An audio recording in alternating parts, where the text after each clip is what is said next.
My mother smashed a pan across my 5-year-old daughter's face, shouting, "This will teach you a lesson if you don't obey. You won't be punished. But your daughter will next time again. If that paycheck doesn't land straight into my bank." Then she sneered. "And if not? Next time this will be a baseball bat." She turned to my sister. "Don't worry, next month you'll get everything you need. It's the least I can do for my upcoming grandchild." My sister wasn't satisfied, though she snatched the pan from my mother's hand and tried to hit my daughter again. I rushed in to stop her, and she struck my head instead. The next thing I knew, my daughter and I woke up in the hospital, while my family stood nearby, laughing. They looked so perfect. But now they were begging, and they had no idea. My mother smashed a pan across my 5-year-old daughter's face, shouting, "This will teach you a lesson if you don't obey. You won't be punished. But your daughter will next time again. If that paycheck doesn't land straight into my bank." Then she sneered. "And if not? Next time this will be a baseball bat." She turned to my sister. "Don't worry, next month you'll get everything you need. It's the least I can do for my upcoming grandchild." My sister wasn't satisfied, though she snatched the pan from my mother's hand and tried to hit my daughter again. I rushed in to stop her, and she struck my head instead.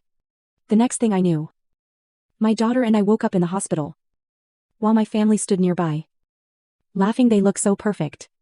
But now they were begging, and they had no idea. I never thought I'd wake up in a hospital bed with my 5-year-old daughter, Emma, lying beside me, both of our faces wrapped in bandages.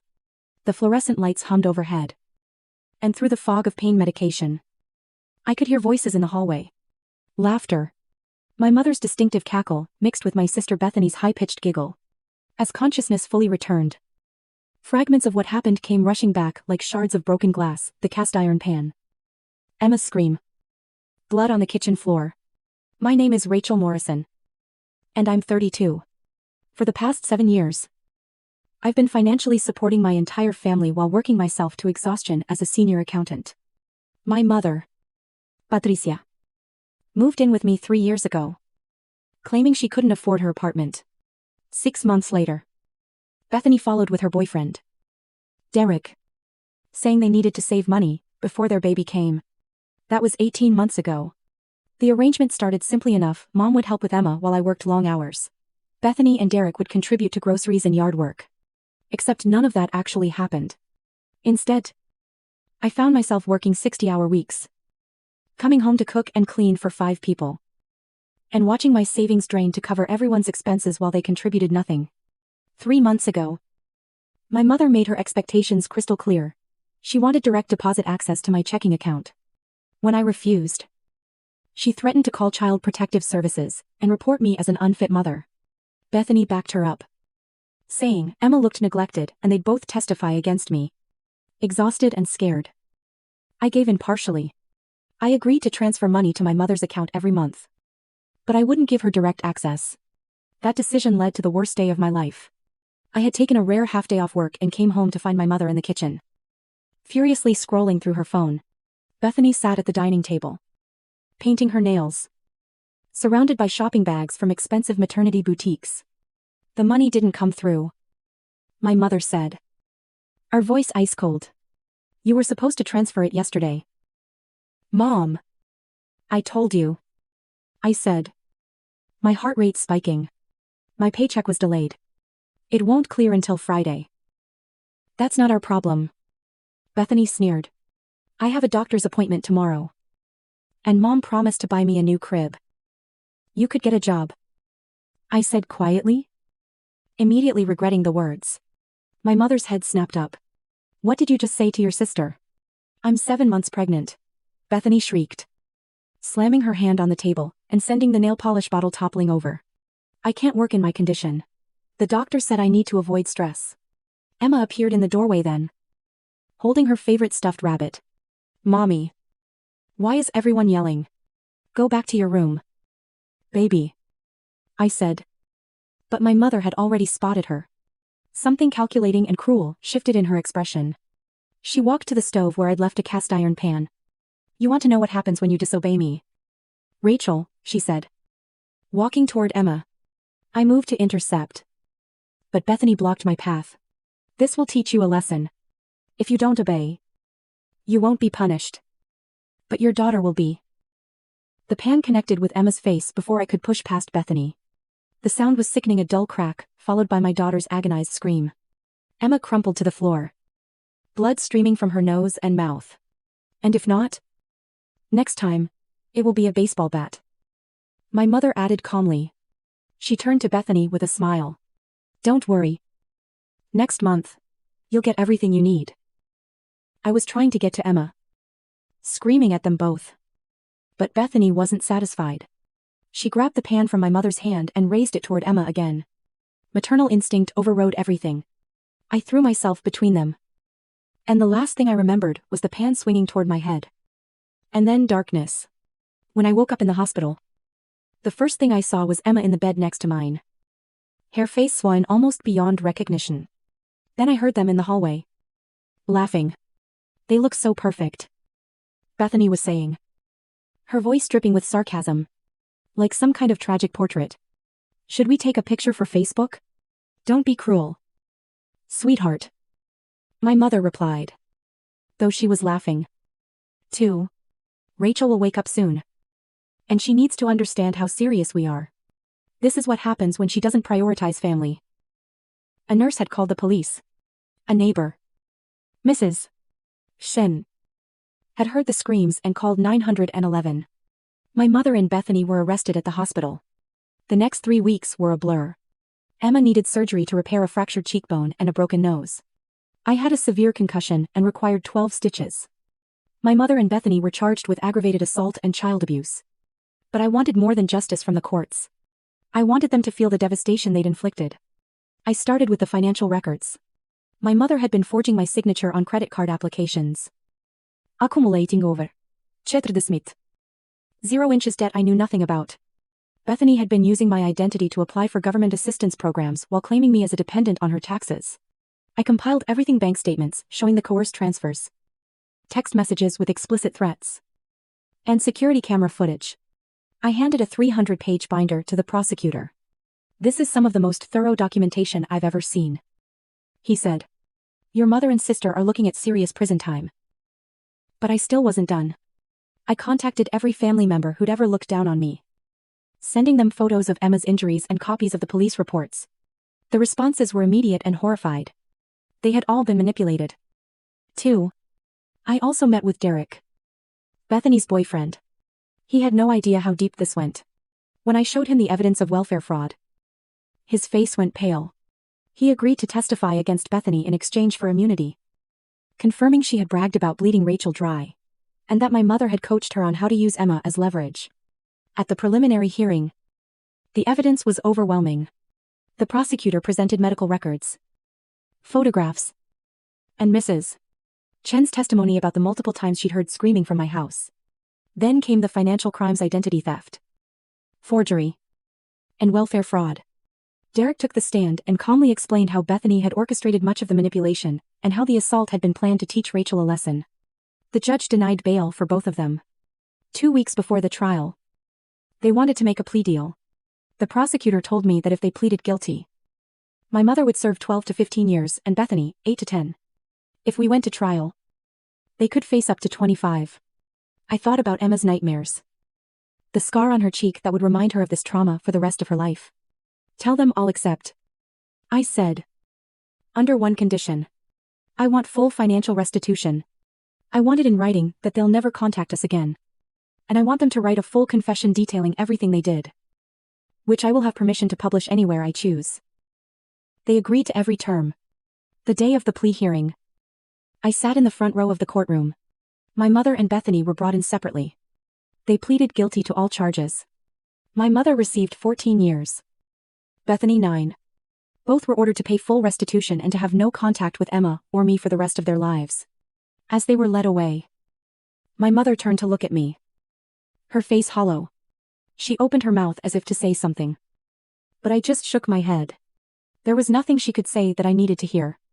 In the weeks that followed, my life slowly began to rebuild. I published both confessions on a private blog that I shared with family, ensuring everyone knew the truth. The support was overwhelming. Emma's recovery was slower. The physical scars would fade, but the emotional damage ran deeper. Some nights, I'd still wake up to her screaming from nightmares. We started a new routine every night. We'd check the locks together. And I'd remind her that we were safe. 3 months after the sentencing, I received a letter from Bethany. She'd given birth to a baby girl in prison and immediately surrendered her parental rights. The letter was an attempt at an apology. I read it once. Then put it through the shredder. Some bridges, once burned, should never be rebuilt. My mother never wrote. I heard she spent her days in prison insisting she was the real victim. Emma turned 6 in December. Watching her laugh and play, her smile genuine, despite the faint scar on her cheek, felt like a miracle. That night, after she was asleep, I sat in my living room and finally let myself cry. Not tears of sadness, but of relief. My phone buzzed with a text from my lawyer. The restitution payments had started. It wouldn't cover everything, but it was a start. More importantly, it was an acknowledgement that what they'd done to us mattered. I looked around my house. Truly mine now. Free from their poison. This wasn't the life I'd imagined. But Emma and I were safe. We were healing. We were building a new life from the ashes of the old one. My daughter would grow up knowing that I protected her. That I had chosen her over everyone else. That she was worth fighting for. That knowledge alone made everything worthwhile. Story 2. At the cemetery. My brother shoved me against the gravestone, snarling, "This is where you belong." He didn't notice the mourners behind us. Phones raised, recording every word he said. Home uncategorized. At the cemetery. My brother shoved me against the gravestone, snarling, "This is where you belong." He didn't notice the mourners behind us. Phones raised, recording every word he said. The New England autumn had stripped the cemetery of its summer softness, leaving behind a stark, skeletal beauty. The sky was a vast, unforgiving sheet of pewter gray. And a chill wind whispered through the ancient oaks, sending cascades of brittle, brown leaves skittering across the manicured lawns. It was a day for endings. A day for reflection. It was the first anniversary of her mother's death. Anna stood before the simple, elegant slab of granite that marked the grave. The name Elizabeth Ann Miller carved deep into the stone. She carefully placed a bouquet of late-season sunflowers at its base. Their cheerful yellow, a small act of rebellion against the somber landscape. The grief was still there. A constant, dull ache in her chest. But today it was sharpened by a different, more volatile émotion dread. She knew he was coming. Her brother, Gavin, would not miss this opportunity. He wouldn't come to mourn their mother. He would come to desecrate her memory with his rage. The scene from the lawyer's office 6 months prior was burned into her memory. A high-definition horror film playing on a loop in her mind. The stuffy, wood-paneled room.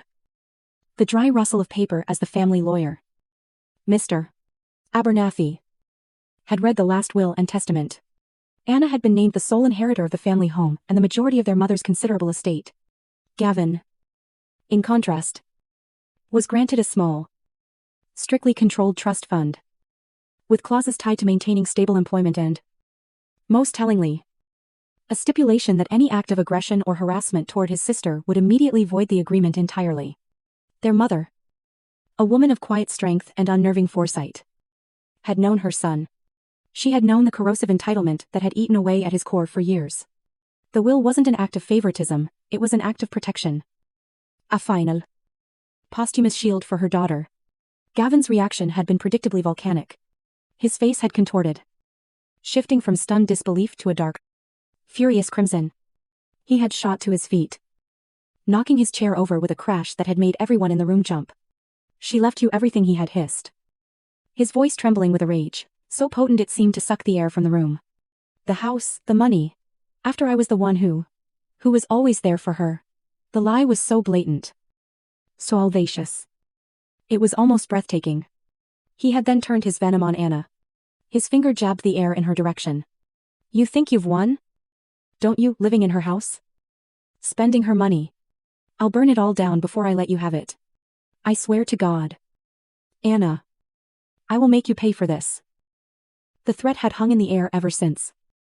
A promise of violence, waiting for the right moment to be fulfilled. And Anna knew, with a certainty that chilled her to the bone, that this place, This hallowed ground was the stage he would choose for his performance. But Anna was her mother's daughter. She was not a victim waiting for the blow to land. Before leaving the house that morning, she had sent a text message to a group chat she'd created. Titled simply The Bridge Club, the name her mother, and her closest friends, had jokingly called themselves for 40 years. He's on his way. I just saw his car leave his apartment complex. Thank you all for being here today. Please. Just remember what we discussed. Don't intervene unless you absolutely have to. Just watch. And be ready. A reply had come back almost instantly from Eleanor Vance, a retired judge and her mother's best friend since college. We are here for you, dear. And for Elizabeth. We are ready. Now. As Anna stood by the grave, she could see them. They hadn't arrived in a group, which would have been too obvious. They had filtered in one by one. In pairs. Like any other mourners paying their respects. Margaret and Sue were sitting on a bench near the entrance, ostensibly admiring the foliage. David, the husband of another friend, was examining a headstone a few rows over. And Eleanor, her posture ramrod straight, her silver hair immaculate even in the wind, stood near a grand, old mausoleum, her gaze fixed not on Anna, but on the winding gravel road that led into the cemetery. They were a scattered, silent perimeter. They were her mother's friends. Today. They were her guardians. They were the trap. The sound came first, the angry crunch of tires on gravel. A car moving far too fast for such a solemn place. A late-model black sedan skidded to a stop 20 yards away. The driver's door flew open. And Gavin emerged. He was dressed in an expensive suit. But it was rumpled. His tie loosened as if he'd been pulling at it. His face was a thundercloud of resentment. He slammed the car door, the sound echoing unnaturally in the quiet cemetery, and stalked toward her. He didn't carry flowers. He carried his rage like a weapon. Anna braced herself, her hand resting lightly on the cold, solid granite of her mother's headstone. Well? Look at you. Gavin sneered as he approached, his voice dripping with contempt. Playing the part of the perfect, grieving daughter. You must be loving this. Standing here on her grave, knowing you got everything she ever worked for. Gavin. Please. Anna said, her voice low and steady.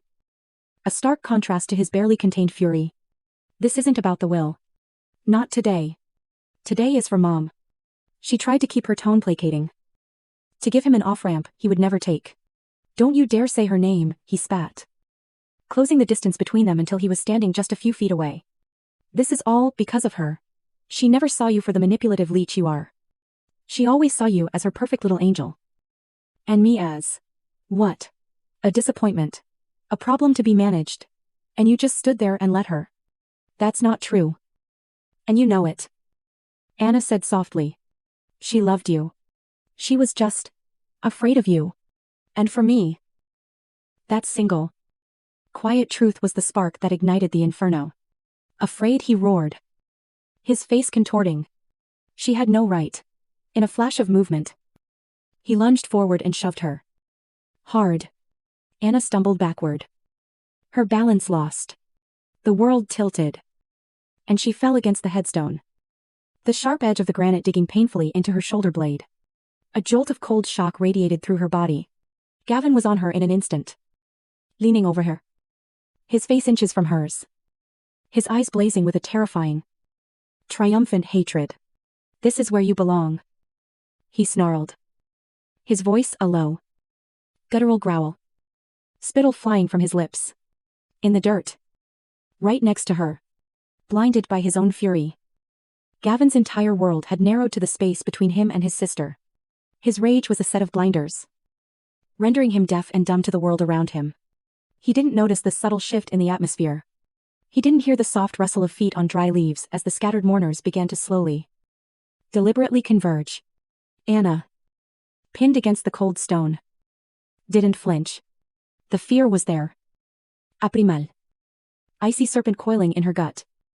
But something else held it at bay. Her gaze lifted from his enraged face and looked over his shoulder. And her expression changed. The fear was replaced by a look of profound, Weary sadness, almost of pity. A small, sad smile touched her lips. Her reaction confused him. It wasn't the terror he expected. The submission he craved. "What are you smiling at?" he demanded. His grip tightening on her arms. "You," she whispered. "You are just so predictable." Puzzled and irritated, Gavin glanced over his shoulder, expecting to see nothing. Instead, he was met with a sight so surreal, so utterly unexpected, that his brain momentarily refused to process it. Forming a silent, solemn semicircle behind him were the mourners. Margaret, Sue, David, and a half-dozen other faces he'd known his entire life, the women who had baked him cookies as a child, the men who had taught him how to cast a fishing line, the bedrock of his mother's social world. They were all there. And they were all holding up their cell phones. The devices were held steady, unwavering, their small black lenses pointed directly at him. He could see his own enraged, contorted face reflected in a dozen glass screens. The setting sun glinted off the phones, making them look like a collection of dark, unblinking eyes. They were a silent jury. A modern Greek chorus recording his downfall for posterity. A faint, tinny echo of his own voice reached his ears, playing from one of the phone's speakers. "Where you belong. In the dirt. Next to her."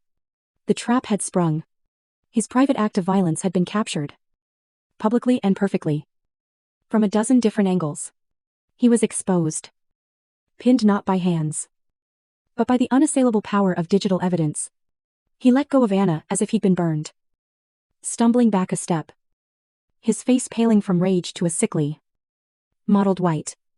Then, Eleanor Vance stepped forward from the center of the arc. She moved with the unhurried grace and unshakable authority of a person who had spent 30 years on a judicial bench.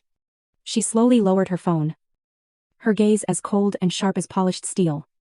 "Gavin Miller," she said, her voice calm, clear, and utterly devastating. It cut through the cemetery's silence like a shard of glass. "My friends and I have all just witnessed and recorded your physical assault and verbal threats against the life of your sister, Anna." She paused, letting the weight of her words settle on him. "The high-resolution video files, from multiple angles, have already been uploaded to a secure cloud server. I took the liberty of texting that link to Police Chief Brody on his personal cell phone not 30 seconds ago. He assured me he is dispatching a car immediately." Gavin opened his mouth to protest, to lie, to deny.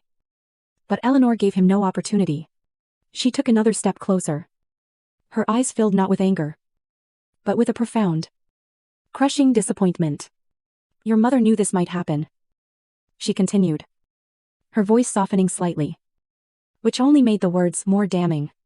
"She knew about the darkness in you, the anger you refused to let go of.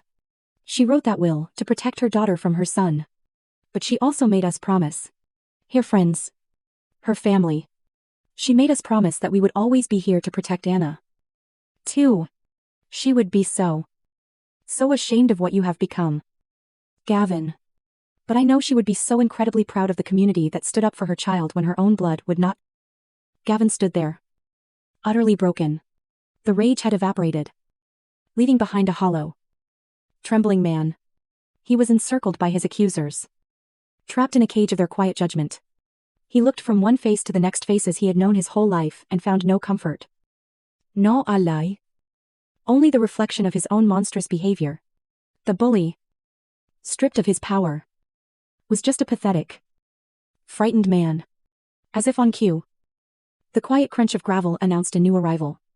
A police cruiser rolled slowly up the cemetery lane, its lights off, a sign of respect for the sanctity of the place.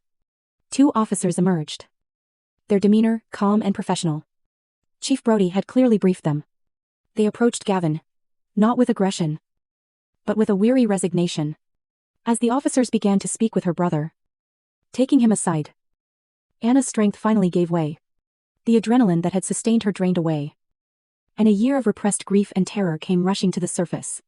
She slid down the side of the headstone to the cold ground, burying her face in her hands, her body shaking with silent, racking sobs.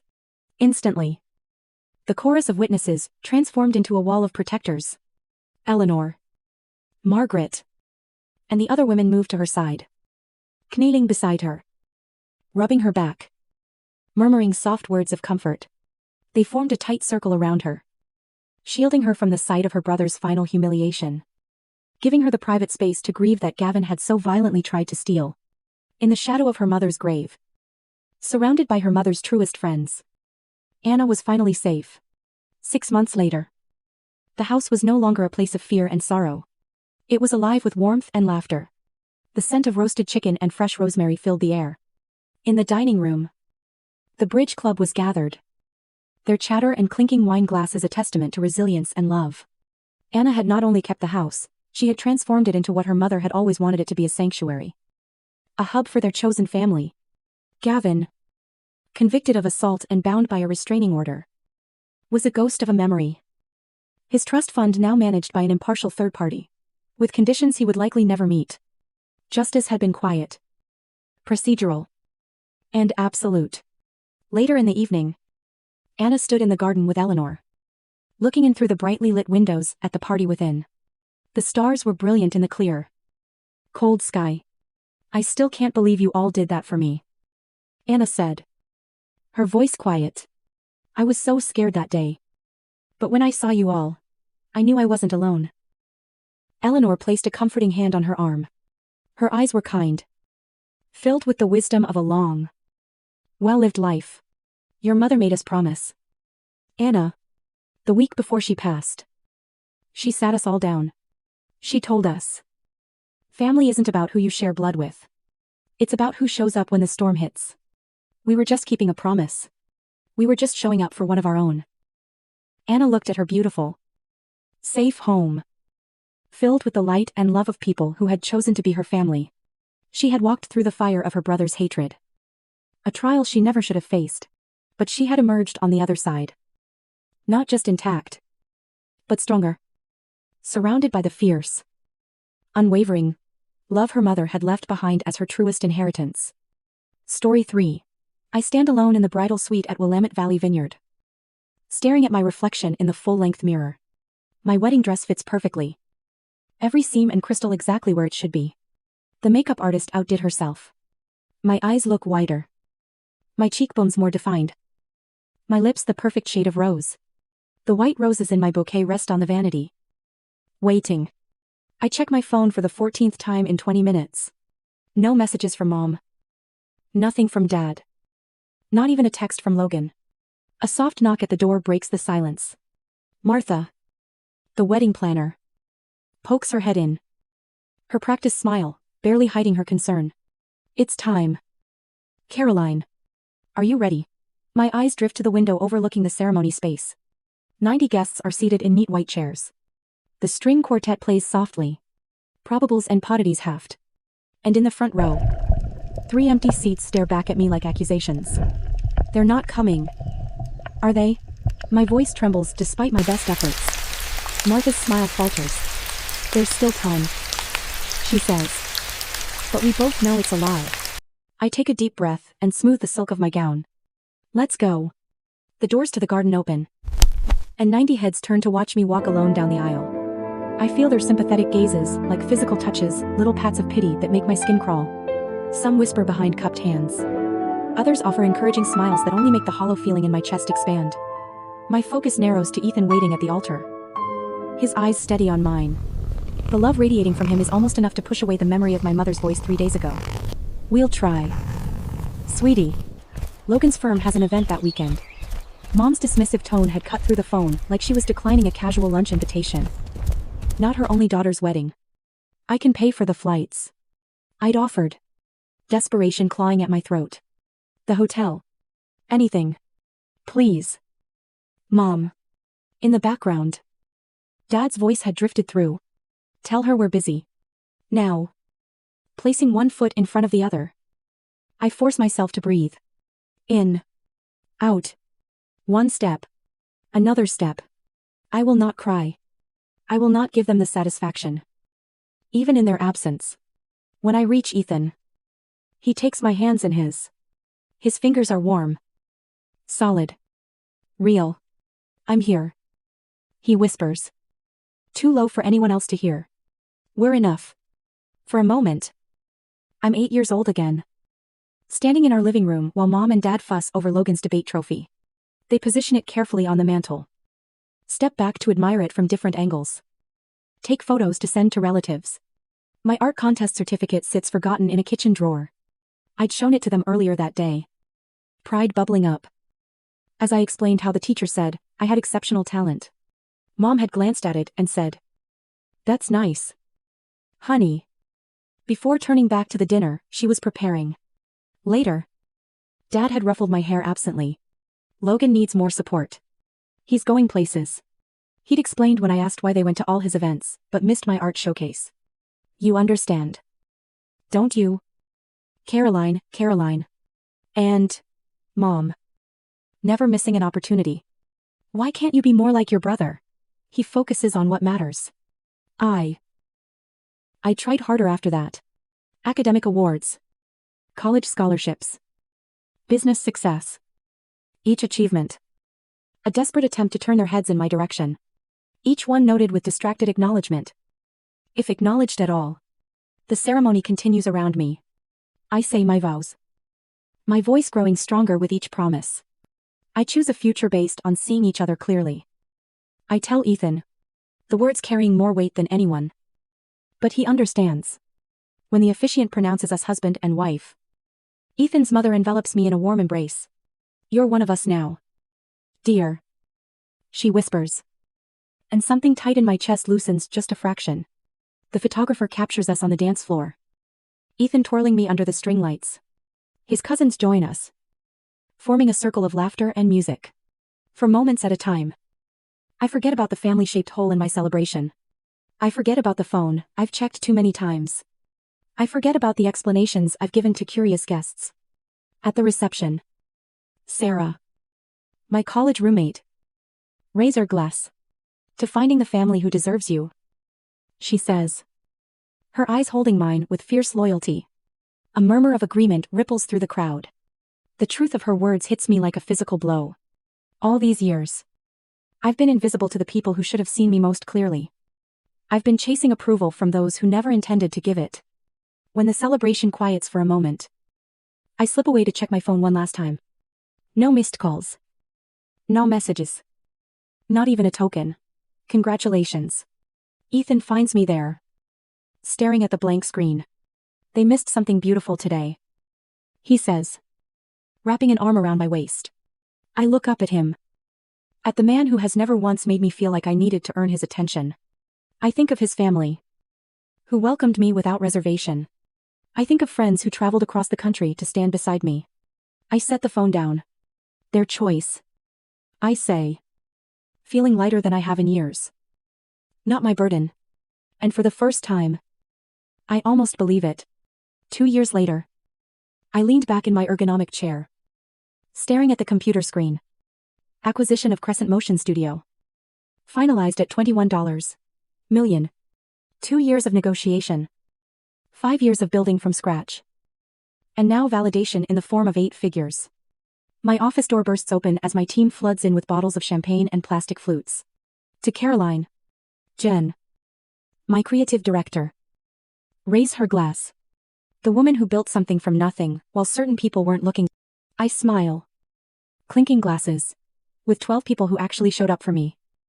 Unlike my family. We're celebrating when my phone buzzes. A notification from Instagram. Logan posting about his twins' private school fundraiser. I shouldn't look. I do anyway. There they are. Mom and Dad flanking Logan and his wife Hannah. Their identical daughters in matching plaid uniforms. The caption reads. Family tradition continues. 3rd generation at Westridge Academy. Dad's arm is draped around Logan's shoulder. Mom beaming at her granddaughters. I swipe through more photos. Logan's family vacation to Hawaii last month. The holiday gathering I wasn't invited to. Dad's retirement party. In each one. They look like the perfect American family minus one daughter. What's more telling than the photos is what they represent. The vacation rental in Maui costs at least $5. 000 per week. Westridge Academy runs $30. 000 per year per child.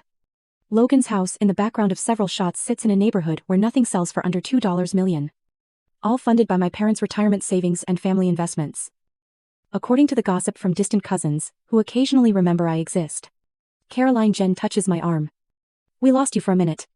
I lock my phone screen. Just checking messages. Where were we? The celebration continues around me. But I'm mentally calculating. Logan's law firm is moderately successful. But nowhere near the level that would support his lifestyle. My parents have been quietly propping him up for years. Depleting their retirement to maintain his image. Meanwhile, my $21 million acquisition doesn't warrant so much as a text message. After the team leaves, I scroll through my parents' social media. Hundreds of posts about Logan's accomplishments. The twins' milestones. Family gatherings. My existence is limited to a single birthday wish last year. A generic happy birthday, Caroline. Without even a photo. I close my laptop and make a decision. The next morning, I call my financial advisor. The Porsche Taycan Metallic Gray. I want to complete the purchase today. 3 hours later. I'm signing paperwork for a $135,000 car. It's extravagant. Unnecessary. And exactly what I want. Not because I need my family's approval. But because I never needed their money. Back home, I take a single photo of the car in my driveway. The afternoon sun gleaming off its metallic finish. I post it to Instagram with a simple caption. Dreams realized. For 3 days. Nothing. Then on Wednesday afternoon, my phone lights up with a name I haven't seen in 5 years. Mom calling. My stomach tightens as I answer. Hello, Caroline. Mom's voice carries that particular blend of authority and urgency she reserves for family crises. We need to talk. Family meeting tomorrow. Family meeting, I repeat. Hearing the disbelief in my voice. After 5 years of silence. You're calling about a family meeting. This is important. She pauses. And I hear Dad's voice in the background. Tell her it's important. He says. As though I can't hear him. What's important, I ask. My wedding wasn't important. My business wasn't important.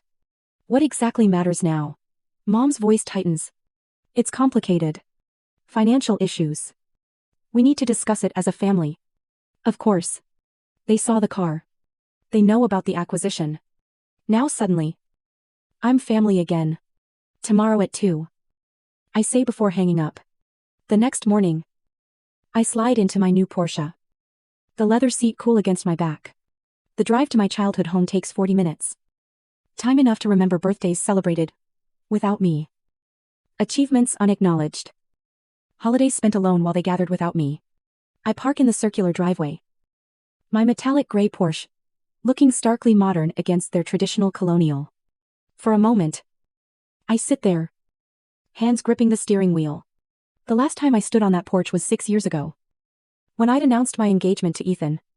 Mom had nodded politely, while Dad checked his watch repeatedly.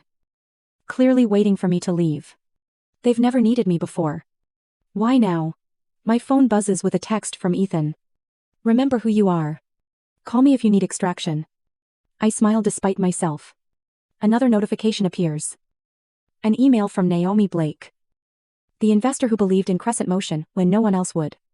Your worth isn't measured by those who couldn't see it. A final alert.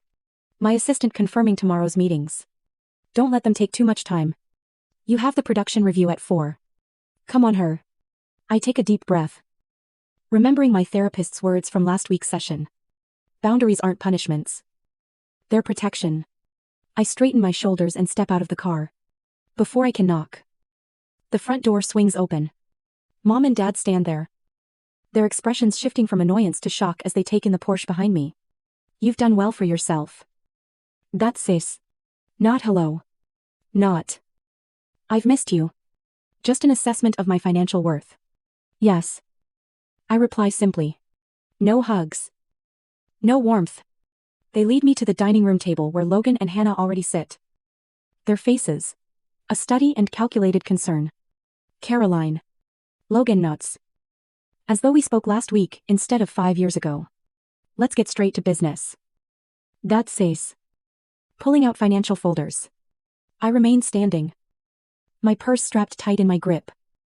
The only outward sign of the turmoil beneath my calm exterior. No. First, I'd like to know why I'm suddenly important enough to include in family discussions after being excluded from everything else for years. Mom and Dad exchange glances. Logan shifts uncomfortably.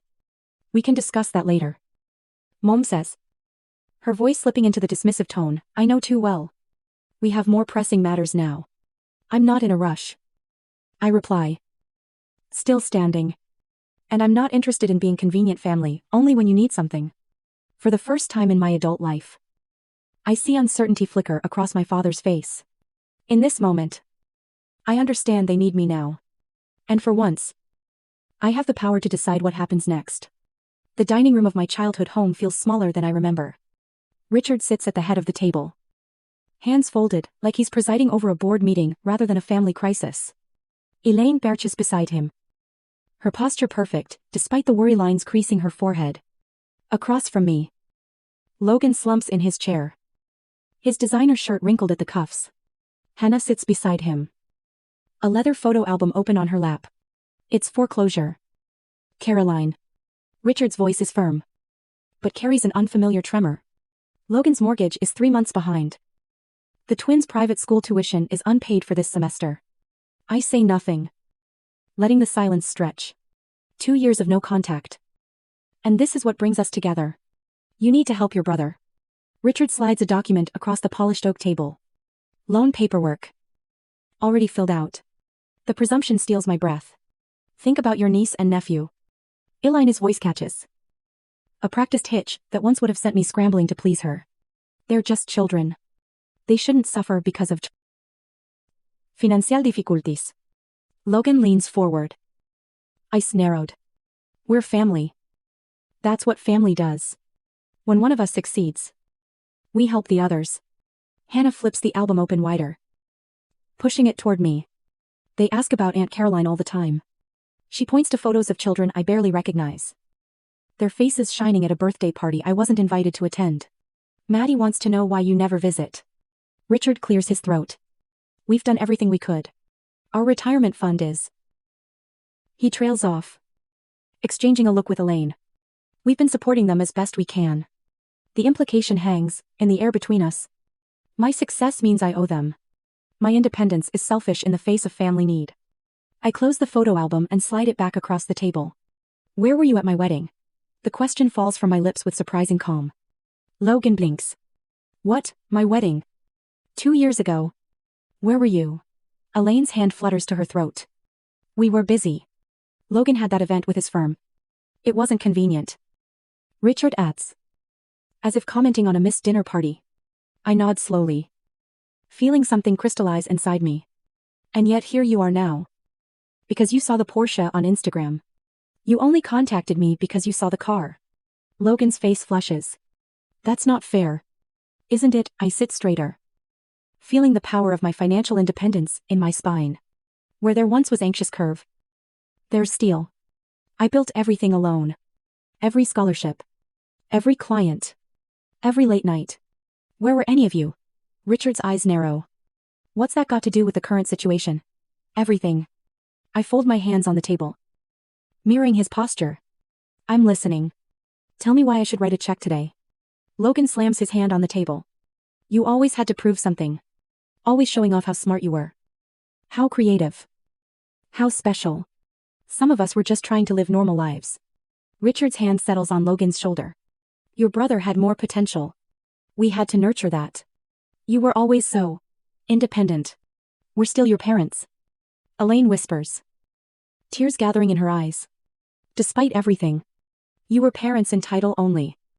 My voice remained steady, surprising even myself. You missed my high school graduation. You missed my college scholarship ceremony. You missed the launch of my company. You missed my wedding. I tapped the table with each missed milestone. You missed my life. And now you want to share in what that life has built. Caroline. Richard starts. You didn't build this success. I continue. You don't get to share it. My phone vibrates in my pocket. I glance down to see Ethan's message. You okay? Meeting running long. Inner asso. The sight of his name brings back Naomi Blake's words when she invested in my startup. You don't need approval from anyone who can't see your light. I think of my team at Crescent Motion. their faces shining as we toasted the acquisition.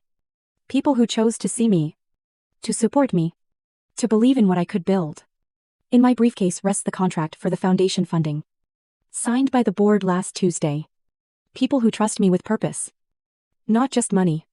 Richard slides the loan paperwork closer to me. We're only asking for what's reasonable. Family helps family. The interest rate is quite fair. Elaine adds. As if offering a favor. Logan's smirk returns. Confident now. Blood is thicker than water. Caro. I stand slowly. Deliberately. The motion draws their eyes. Their bodies leaning forward expectantly. I reach for my briefcase and set it on the table with a soft thud. I've made a different decision. I say. Logan's eyes fix on my hands as I unlatch the briefcase. Richard shifts forward in his chair. Elaine's fingers twist the napkin in her lap. Instead of a checkbook, I withdraw a single document and place it on the table. This is the announcement for the Rivera Media Scholarship Foundation. $16 million to create opportunities for young women in digital media arts. I smooth the paper with my fingertips. The press release goes out tomorrow morning. 16 million. Logan chokes out the number. Name it after Miss Rivera. My high school media arts teacher. The woman who attended my gallery showings when my family was too busy. The money is legally protected in a foundation, trust.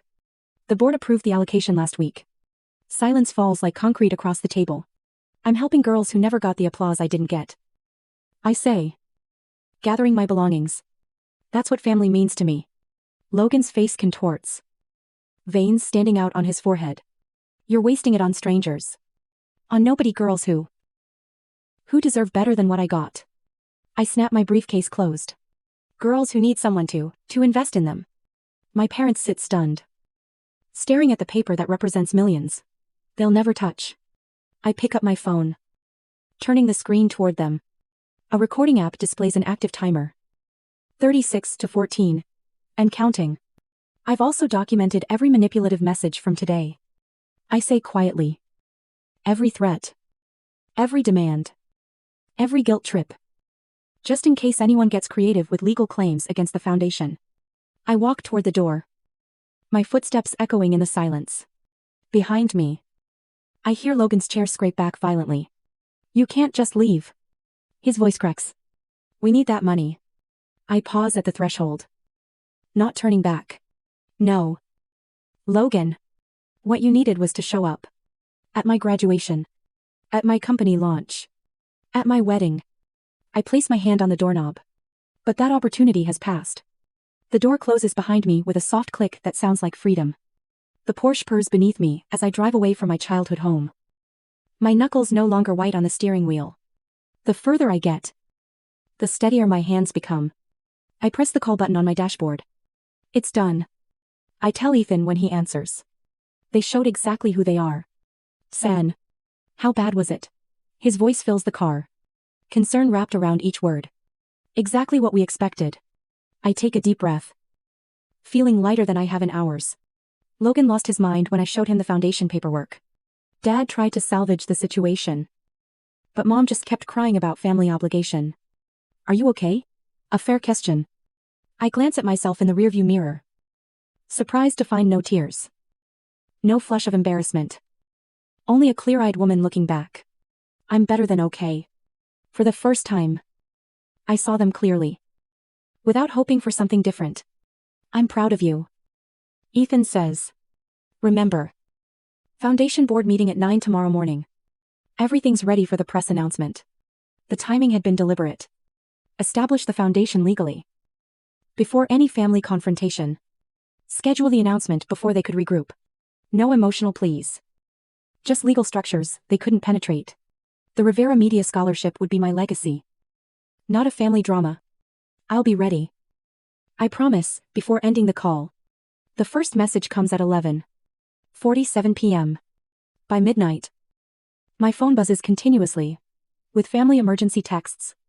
I silence it and place it face down on my nightstand. The house is quiet except for Ethan's steady breathing beside me. I don't need to read their messages to know what they contain. Morning brings 6 voicemails from my mother. The progression evident in her tone from weepy pleas about family unity to sharp accusations of betrayal. Culminating in threats about what people will think of a daughter abandoning her family in their time of need. You've dealt with worse. I tell myself. as I apply mascara. The morning routine grounding me. Minavi suit. The one I wore when signing the acquisition papers. Hangs ready on the closet door. Ethan hands me coffee in my favorite mug. Logan's been calling business associates. He says. Scrolling through his phone. And your dad tried reaching my uncle. Predictable. I take a sip.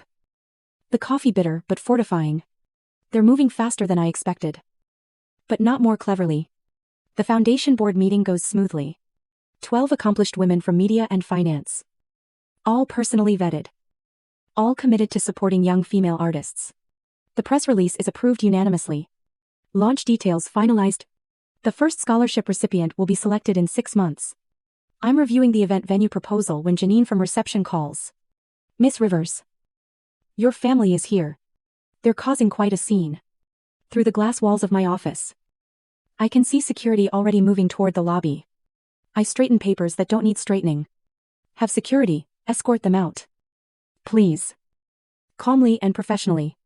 I watch through the windows as my mother's voice rises over the general office hum. My daughter is abandoning her family. Her hands gesture wildly. Her pearl earrings swinging with emotion. Logan stands beside her. Arms crossed. Face flushed with a particular shade of red. It used to turn when he was denied something as a child. My team watches me for cues. I stand. Smooth my skirt. And walk to my office door. It's being handled. I tell them with a calm I've practiced for this moment. Let's continue with our work. Security escorts my family toward the elevators. Logan's voice carries back. This isn't over. We have family obligations you can't just ignore. That evening, I draft a single email to all 3 of them. I have documented your harassment at my workplace. Any further attempts to contact me at my office will result in a formal complaint. All communication regarding family matters must be directed through my attorney, whose contact information is attached. Caroline. Direct and clear. Says Patricia. My therapist. 2 days later. We sit in her sunlit office. The faint smell of jasmine tea between us. How did it feel sending that necessary? I trace the pattern on the armchair. Not satisfying. Exactly. More like setting a boundary. She offers. Yes. I look up at her. They're showing who they've always been. Aren't they? People tend to reveal themselves under pressure. Patricia says. What you're seeing now isn't new behavior. Just intensified. The realization washes over me. Simple, but profound. I wanted their love. But they wanted my resources. That's an important distinction. All those years. My voice trails off as connections form. The childhood neglect. The absent parents. The way they appeared only when I had something to offer. It wasn't my job to earn their love. It was their job to give it freely. Cly. And now I know I'm not responsible for fixing them. I say. Feeling the truth of it settle in my bones. There's freedom in that. The next morning brings news that Logan has contacted the Portland Chronicle about a family dispute. The reporter, smarter than Logan anticipated, asked why none of them attended my wedding. The resulting story paints a picture Logan hadn't intended of parents absent during milestones, suddenly interested when money appeared. My mother's social media rant generates an unexpected wave of support for me. Former classmates, business associates, even distant relatives reach out with messages of solidarity. We always wondered why they never talked about your success. Writes a cousin. I haven't seen in years. Richard's attempts to contact my investors fizzle when they refuse to discuss a personal matter. The community rallies around the Scholarship Foundation instead, with applications already pouring in months before the official launch. The Portland Business Journal requests an interview about the foundation. I agree. Setting clear parameters.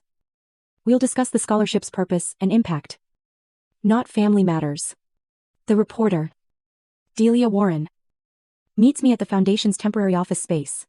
This is an impressive initiative, she says.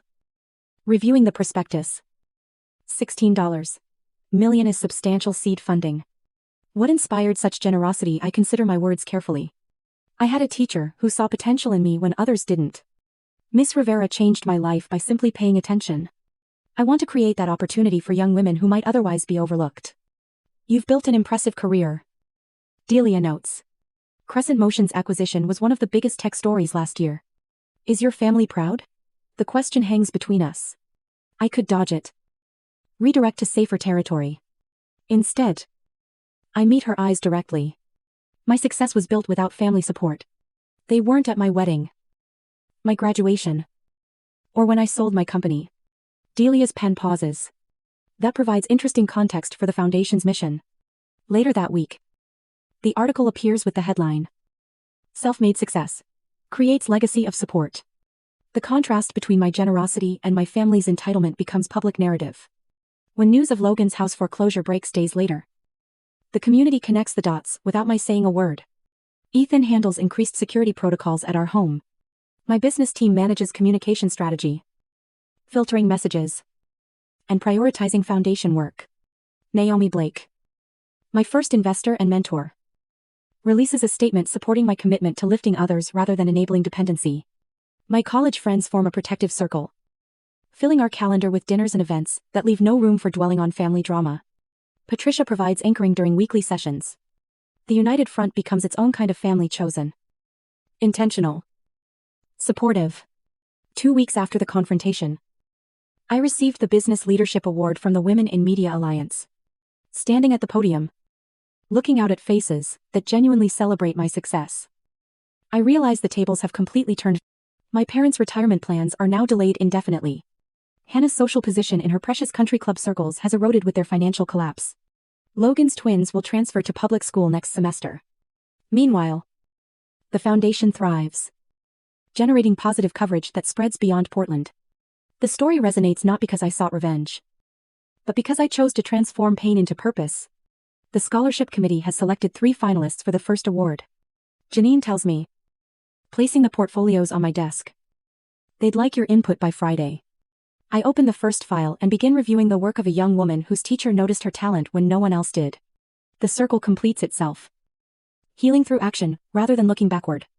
Family defined by what it does, not what it claims to be. For the first time in my life, I feel truly seen. In weeks to follow, I deleted the 4th voicemail from Aunt Meredith without listening past her plea of, "Everyone misses you, Caroline." The Thanksgiving invitation sits in my email inbox. Its subject line, "Family needs to be together." A transparent attempt at manipulation. My phone chimes with a text from my cousin Drew. "I don't understand this rift between you and Uncle Richard. Can't you just talk to them?" Of course, he doesn't understand.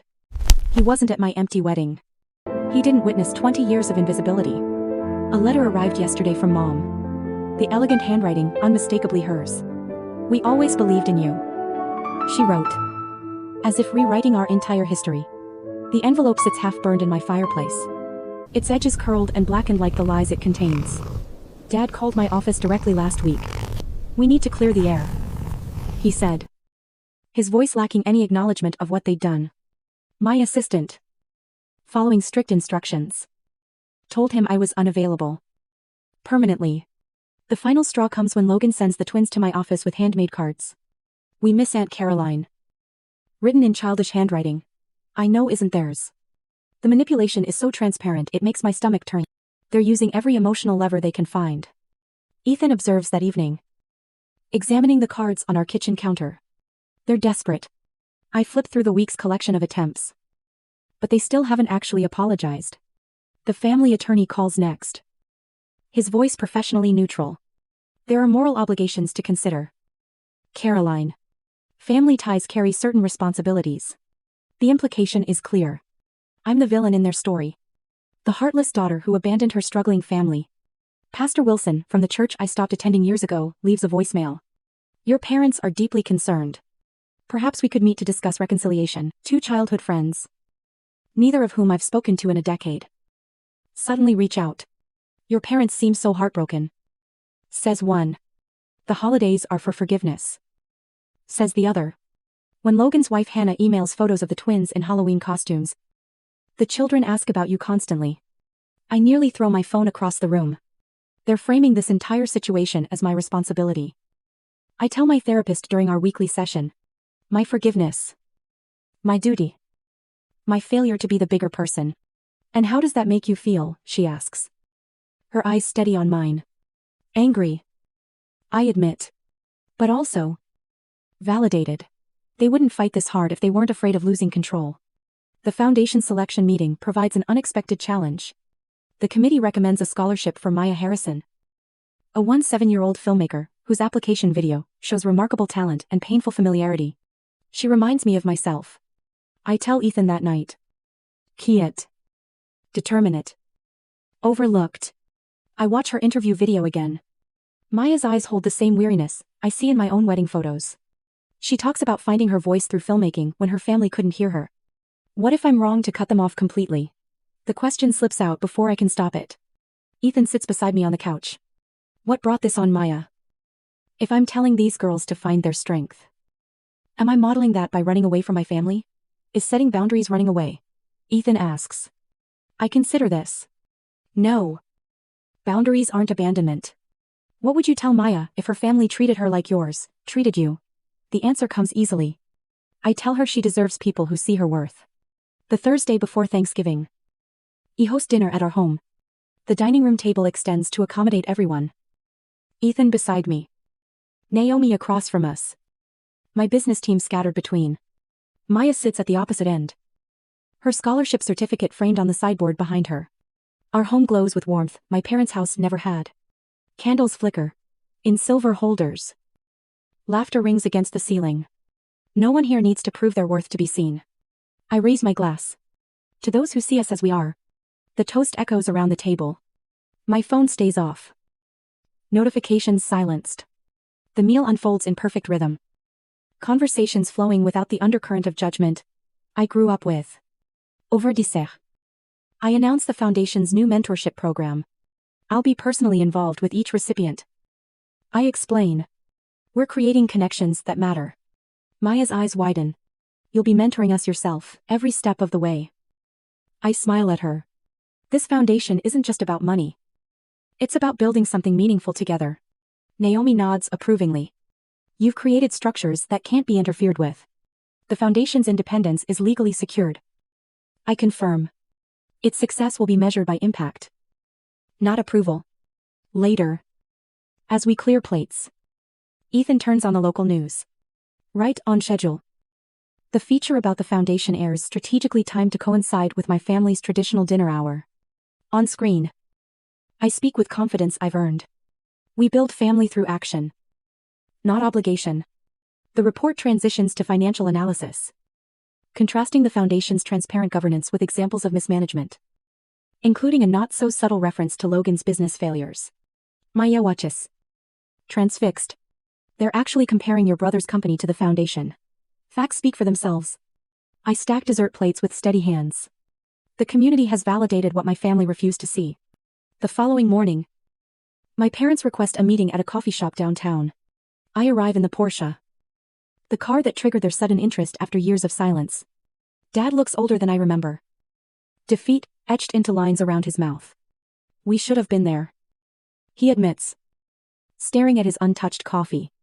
At the wedding, I ask. Though I know that's not all he means. Everywhere. His voice cracks. All those years. Mom's eyes shimmer with tears. How can we fix this? The question hangs between us. 3 months ago, I might have grabbed at this opening, desperate for any acknowledgement. Now, I feel only calm clarity.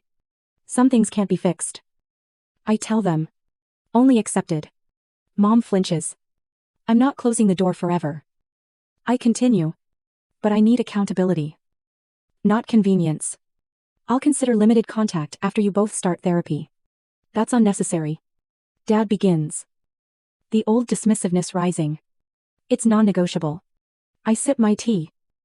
The warmth spreading through my chest like certainty. They exchange glances. The silent communication of people who never expected consequences for their choices. Logan's financial collapse has stripped away their illusions of his superiority. My success exists beyond their reach. The foundation thrives, independent of their approval.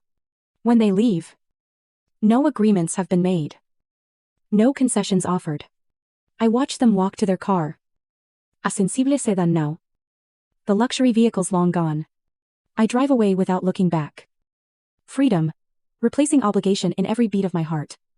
The foundation awaits. Maya's project needs review. My chosen family expects me for dinner. For the first time, I'm moving towards something instead of away from someone. And that makes all the difference. I stand in the sunlit studio of the Crescent Foundation, watching Maya adjust her camera settings. The morning light filters through the tall windows, casting golden patterns across the polished hardwood floor. It's been a year since I faced my family for the last time. What do you think about this angle? Maya looks up, her eyes bright, with the same creative fire Miss Rivera once saw in mine. Try moving it slightly to the left. Catch how the light falls across the subject. My voice carries the confidence of a mentor now, not the desperate plea of a daughter seeking approval. On the wall behind Maya, photos document our scholarship recipients' projects. Stories they never could have told without the foundation support. Each frame represents a voice that might have been silenced, just as mine nearly was. My office here replaced the childhood bedroom where I once dreamed of being seen. Every element from the ergonomic chair to the awards displayed without apology on floating shelves, I chose deliberately. Nothing inherited. Nothing tainted by obligation or guilt. I finished the final cut of my documentary. Maya says, straightening up. Would you watch it with me? We moved to the editing bay where her project plays on the high-definition monitor. The documentary follows 3 generations of women in a rural Oregon family. Their struggles and resilience is beautifully captured through Maya's lens. Watching her work, I feel a swell of pride, entirely different from anything I've known before. This isn't about me. It's about what she's created. What she'll continue to create. When the final credits roll, Maya turns to me, tears brightening her eyes. You're the reason I believe I can do this, she says, wrapping her arms around me in a spontaneous hug. I think of Miss Rivera. How she recognized something in me, when my own parents couldn't be bothered. How her belief sustained me through years of family indifference. Now the cycle continues. Not of neglect, but of genuine support. Later that week, I stand at the podium of the Portland Arts Center, accepting a Community Leadership Award. The audience applauds. A sea of faces turn toward me with appreciation, not pity. Ethan sits in the front row, beaming with unrestrained pride. There are no empty seats causing me pain tonight. No phantom family members I wish were here. Every person in this room sees me. Truly sees me for who I am. Thank you. I begin, my voice steady. This journey began in invisibility and has led to impact. For years, I measured my worth by the approval I couldn't earn from people who refused to give it. I pause. Let my gaze sweep across the room. Now I measure it by what we build together. The standing ovation washes over me like a cleansing wave. My therapist calls it post-traumatic growth. This strange peace I've found after accepting that some wounds never fully heal. I maintain careful boundaries with extended family. Holiday gatherings now center around chosen family. Celebrations filled with genuine joy, rather than dread. Ethan and I have established our own traditions. Naomi's retirement party at the foundation last month brought together the circles of support that lifted me when blood ties failed. The emergency fund for students facing financial hardship. My latest project ensures that talent isn't crushed by circumstance. I understand now what these young women need because I lived without it. Unconditional belief in their potential. Driving home through Portland in my Porsche, I pass the coffee shop where I once edited videos on a borrowed laptop. Through the window, I catch a glimpse of my parents walking on the sidewalk. Our eyes meet briefly. I don't stop. There's no pain in this moment. Only peaceful acknowledgement. They taught me what love isn't. Ethan and my work taught me what it is. Tomorrow, Maya sets up for her next project. I'll be there. Camera in hand, showing her techniques I've mastered over years of making myself visible. Family isn't who raises you. It's who lifts you.